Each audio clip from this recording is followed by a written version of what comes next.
Assalamualaikum. Kali ini kita akan menghitung EVA atau Economic Value Added. Ada beberapa catatan sebelum kita mulai perhitungan ini. Pertama, pada dasarnya EVA inilah pengembangan dari residual income. Nah, konsep ini sudah pernah muncul jauh lebih lama, jadi di awal 1900-an. Kemudian perhitungan EVA ini sendiri memerlukan sejumlah asumsi. Tidak bisa menggunakan laporan keuangan begitu saja. Ketika nanti sudah bisa dihitung, kita bisa menggunakan EVA sebagai value based management. Saya berasumsi bahwa pada tahap ini Anda sekalian sudah paham laporan keuangan dan kemudian kita akan melakukan beberapa penyesuaian atas laporan keuangan tersebut sehingga kita bisa menghitung economic value added. Suatu saat kita akan mencoba untuk menghitung valuasi dengan EVA ini. Untuk saat ini kita belum akan melakukannya. Baik, EVA, Economic Value Added, merupakan perkembangan atau pembaruan atau penyegaran dari konsep residual income. Konsep ini sudah muncul di 1900-an sekian dan merupakan pesaing dari return on investment. Kalau return on investment ukuran relatif dalam bentuk persen, maka residual income ukuran dalam bentuk mutlak, yaitu rupiah atau dolar. Kemudian tahun 1991, Stern and Stewart membuat buku yang berjudul The Quest for Value, A Guide for Senior Manager. Nah, ini merupakan fondasi dari perhitungan EVA dengan berbagai macam adjustment-nya. Adjustment-nya sangat banyak, cuma yang populer hanya beberapa saja dan kalau harus diterapkan semuanya akan sangat berat. Jadi mungkin hanya beberapa prinsip dasar saja yang akan digunakan untuk proses penyesuaian laporan keuangan. Jadi EVA ini berguna untuk menghitung nilai tambah, tentunya dengan versi dari EVA itu sendiri, sebagai dasar dari value based management, yang mana EVA merupakan ukuran kinerja dan akan ada sistem yang berbasis pada kinerja dengan ukuran EVA tersebut. Yang terakhir, valuasi dengan EVA sebagai alternatif dari valuasi dengan free cash flow. Sampai saat ini sudah selesai perdebatan tentang perbedaan atau persamaan antara valuasi dengan EVA dan free cash flow. Keduanya disepakati secara teoritis akan menghasilkan value yang sama. Tapi preferensinya mana yang mau dipakai akan tergantung dari masing-masing para penilai tersebut. Kita akan mulai dengan contoh perhitungan. Baik, ini adalah contoh dari neraca laba rugi yang disesuaikan, perhitungan NOPAT, biaya modal sampai dengan dua alternatif perhitungan dari EVA. Kita akan mulai tahap demi tahap. Kita mulai dari neraca. Jadi kita menggunakan dua contoh di sini. Pada neraca, kita harus bisa memisahkan apa itu bagian operasi dan non-operasi. Current asset sudah kita pisahkan menjadi current operating asset, kemudian current operating liabilities. Jadi artinya bagian yang non-operating sudah dikeluarkan. Misalnya, utang barang jangka pendek kita keluarkan dari current liabilities. Short term investment kita keluarkan dari current asset. Sehingga sekarang menjadi current operating asset dan current operating liabilities.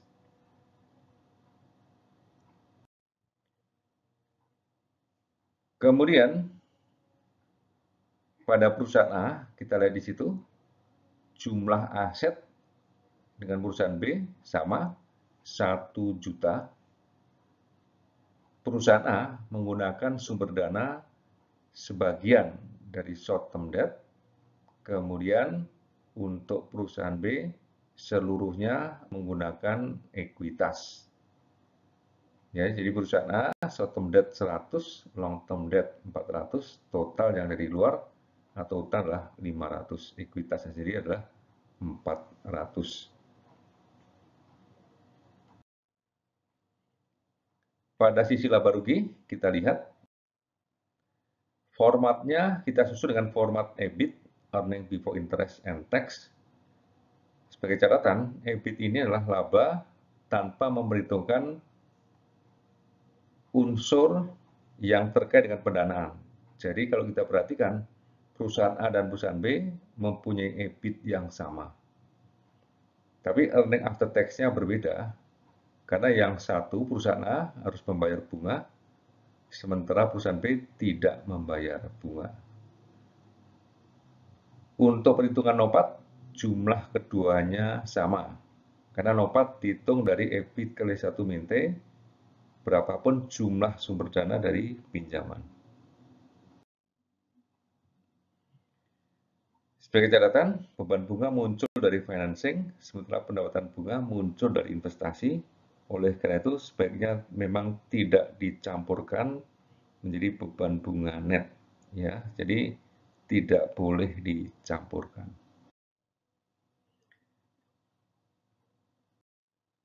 Kita lihat beberapa catatan atas EBIT, earning before interest and tax. Jadi EBIT adalah konsep yang juga sudah tua. Kemudian kita memisahkan biaya operasional dan biaya keuangan. Jadi biaya keuangan di bawah EBIT, kemudian biaya operasional di atas EBIT.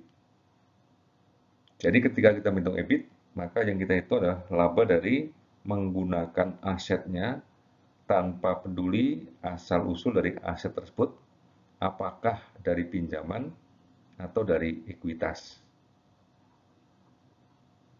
Jadi pada EBIT ini, bunga belum dihitung.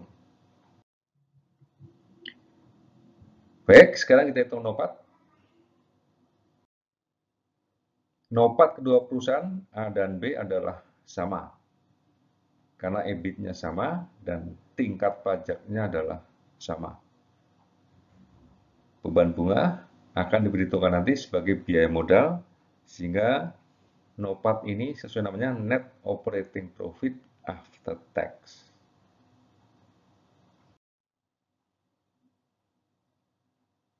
Sebagai catatan, nanti akan kita lihat apa perbedaan NOPAT dengan Earning After Tax. Untuk menyegarkan kembali ingatan kita tentang perbedaan antara NOPAT dengan EAT. Kita lihat dulu EBIT dan NOPAT. Kalau EBIT adalah sebelum pajak, kalau NOPAT adalah setelah pajak. Net Operating Profit After Tax. Jadi NOPAT sama dengan EBIT kali 1 min T.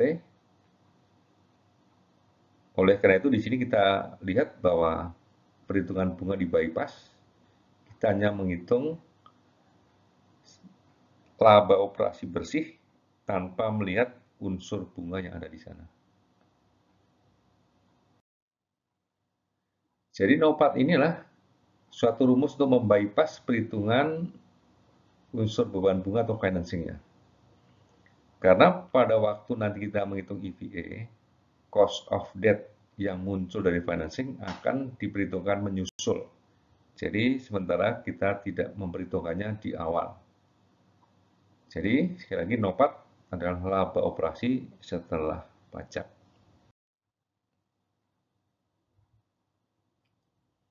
Sementara earning after tax EAT laba setelah pajak dengan memperhitungkan seluruhnya. Yang membedakan adalah unsur bunga. Jadi sepanjang tidak ada bunga, maka earning after tax akan sama dengan NOPAT.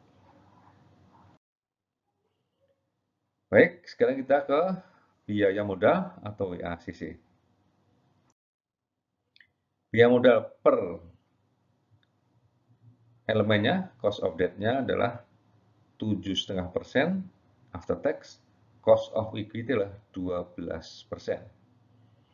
Untuk perusahaan B, seluruhnya adalah ekuitas sehingga 12% cost of capitalnya, sementara cost of debt 7,5% untuk perusahaan A dengan bobot disitulah 55,6%. Sementara cost of equity 44,4%, totalnya WACC 9,5%.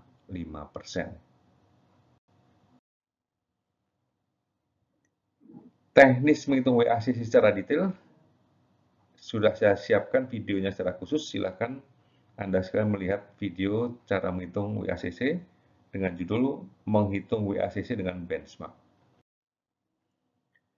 Baik, sekarang datanya sudah lengkap, kita akan menghitung EVA model yang pertama. Pada model ini kita akan menghitung return on invested capital, yaitu NOPAT dibagi invested capital. NOPAT-nya 112.500 dibagi invested capital 900.000, ROIC-nya 12,5%. Kedua perusahaan mempunyai ROIC yang sama. Kemudian kita kurangkan WACC terhadap ROIC akan ketemu dengan spread, selisih tersebut. Jadi spread-nya untuk perusahaan A 3%, untuk perusahaan B 0,5%. Setelah itu baru kita hitung spread itu kita kalikan dengan invested capital.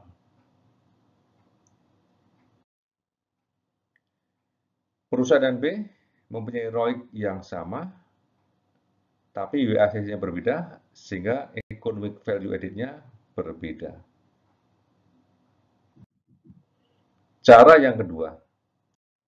Pada cara yang kedua, kita menghitung dari earning after tax. Keduanya sudah dikurangkan unsur bunga, tinggal dikurangkan cost of equity-nya. Ya, jadi cost of equity-nya dikalikan dengan tadi jumlah dari ekuitasnya ketemu cost of equity dalam bentuk rupiah. Kita kurangkan terhadap EAT akan ketemu economic value added. Perhitungan dengan cara pertama maupun dengan cara yang kedua akan menghasilkan EVA yang sama. Jadi tidak membuat hasilnya berbeda. Baik, perhitungan sudah selesai. Sekarang kita review kembali apa itu NOPAT dan EVA. Pada neraca kita lihat bahwa sebelah kiri ada invested capital, sebelah kanan ada debt dan equities. Invested capital menghasilkan return, debt dan equities menimbulkan cost of financing. Jadi di sini ROIC, NOPAT dibagi invested capital, sementara pada sisi debt dan equities menimbulkan biaya modal atau WACC. EVA adalah economic value added, jadi secara common sense, ROIC harus lebih tinggi dari WACC. Kalau lebih tinggi ROIC-nya, maka akan muncul economic value added.